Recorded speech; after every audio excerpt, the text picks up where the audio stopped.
Green card મળવું કેટલીય Indian families માટે વર્ષોની મહેનતનું પરિણામ હોય છે, પણ 2026માં રૂલ્સમાં થનારા ફેરફાર બતાવે છે કે પરમેનન્ટ રેસિડન્ટ હોવું પણ પૂરેપૂરું ટેન્શન ફ્રી સ્ટેટસ નથી. લેટેસ્ટમાં જ ઇમિગ્રેશન એટર્નીએ 2026માં ગ્રીન કાર્ડ હોલ્ડર્સ માટે થનારા 5 મોટા ફેરફારોને એક્સપ્લેન કર્યા છે. તો આપણે જોઈશું કે 5 મેજર ચેન્જીસ શું છે, બેકગ્રાઉન્ડ ચેક્સ કેવી રીતે સ્ટ્રિક્ટ થઈ શકે છે, ટ્રાવેલ રૂલ્સમાં શું ફેરફારો આવી શકે છે, રિન્યુઅલ પ્રોસેસમાં શું નવું થવાનું છે, તો સિટીઝનશીપ લેવાનો ટ્રેન્ડ પણ કેમ વધ્યો છે અને ઇન્ડિયન ગ્રીન કાર્ડ હોલ્ડર્સે કઈ બાબતો પર એક્સ્ટ્રા ધ્યાન આપવાની જરૂર છે. સૌથી મોટો ફેરફાર છે વધારે strong background checks. Immigration system હવે રિન્યુઅલ અને રીએન્ટ્રીના સમયે ડીપર સ્ક્રુટિની કરી શકે છે.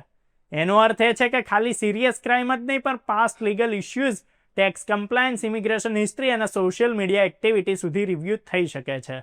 Green card holders technically permanent resident છે, પણ જો સિરિયસ ક્રિમિનલ કન્વિક્શન કે ઇમિગ્રેશન ફ્રોડ સામે આવે છે તો રિમૂવલ પ્રોસિડિંગ શરૂ થઈ શકે છે. હવે જે ઇન્ડિયન કમ્યુનિટી છે એના માટે બિલકુલ ક્લિયર મેસેજ છે. ક્લીન લીગલ રેકોર્ડ અને ટેક્સ કમ્પ્લાયન્સને રાખવું બહુ વધારે જરૂરી છે. બીજો ફેરફાર ટ્રાવેલથી જોડાયેલો છે. રિપોર્ટ પ્રમાણે લોંગ ટ્રીપ્સ એબ્રોડ પર એક્સ્ટ્રા ક્વેશ્ચનિંગ કે રિવ્યૂ થઈ શકે છે. યુએસ લો પ્રમાણે જો ગ્રીન કાર્ડ હોલ્ડર 6 મહિનાથી વધારે બહાર રહે છે તો રીએન્ટ્રી પર ઓફિસર રેસિડન્ટ ઇન્ટેન્ટ પર સવાલ કરી શકે છે. 1 વર્ષથી વધારે બહાર રહેવા પર રીએન્ટ્રી પરમિટ જરૂરી હોય છે. 2026માં એન્ફોર્સમેન્ટ હજુ વધારે સ્ટ્રિક્ટ થઈ શકે છે. ઇન્ડિયન ફેમિલીઝ કે જે ઇન્ડિયામાં પેરેન્ટ્સની સાથે લાંબા સમય સુધી રહેવા માગે છે એમના એડવાન્સ પ્લાનિંગ કરવું બહુ વધારે જરૂરી છે. Frequent long actions future citizenship એલિજિબિલિટીને ઇમ્પેક્ટ કરી શકે છે. ત્રીજો પોઈન્ટ છે ગ્રીન કાર્ડ રિન્યુઅલ પ્રોસેસને લગતો. ફોર્મ I-90થી રિન્યુઅલ થાય છે, પણ હવે ડિલેઝ અને ડોક્યુમેન્ટેશન સ્ક્રુટિની વધી શકે છે. એટર્ની પ્રમાણે એપ્લિકન્ટ્સે પોતાનું રેસિડન્સ પ્રૂફ, ટેક્સ રિટર્ન્સ અને એની સાથે જ એમ્પ્લોયમેન્ટ હિસ્ટ્રી પ્રોપરલી મેન્ટેન કરવી બહુ જરૂરી છે. રિન્યુઅલને રૂટીન પ્રોસેસ માનીને કેઝ્યુઅલ એપ્રોચ ના રાખવો. જો કાર્ડ એક્સપાયર થઈ જાય અને રિન્યુઅલ ટાઇમલી ફાઇલ ના થાય તો ટ્રાવેલ અને એમ્પ્લોયમેન્ટ વેરિફિકેશનમાં પ્રોબ્લેમ પણ આવી શકે છે. ચોથો મોટો ફેરફાર સિટીઝનશીપ ટ્રેન્ડથી જોડાયેલો છે. કેટલાય એક્સપર્ટ્સ માનતા હોય છે કે ભાઈ સ્ટ્રિક્ટ એન્વાયરમેન્ટને લીધે મોટાભાગના પરમેનન્ટ રેસિડન્ટ્સ નેચરલાઇઝેશનની તરફ વધી શકે છે. યુએસ સિટીઝન બનવાથી ડિપોર્ટેશન રિસ્ક બહુ ઓછું થઈ જાય છે, વોટિંગ રાઇટ્સ મળે છે અને ટ્રાવેલ ફ્લેક્સિબિલિટી વધે છે. Indian green card holders eligibility criteria પૂરો કરે છે, જેમ કે 5 વર્ષ કન્ટિન્યુઅસ રેસિડન્સ અને ગુડ મોરલ કેરેક્ટર હોય તો એમના સિટીઝનશીપ ઓપ્શન સિરિયસલી કન્સિડર કરવું જોઈએ. સિટીઝનશીપ લેવાથી લોંગ ટર્મ સિક્યોરિટી મળે છે. એની પછી આવે છે 5મો પોઈન્ટ, જે છે એન્ફોર્સમેન્ટ માઇન્ડસેટનો. તો ઇમિગ્રેશન એજન્સીઝ હવે નેશનલ સિક્યોરિટી અને ફ્રોડ ડિટેક્શન પર વધારે ફોકસ કરી રહી છે.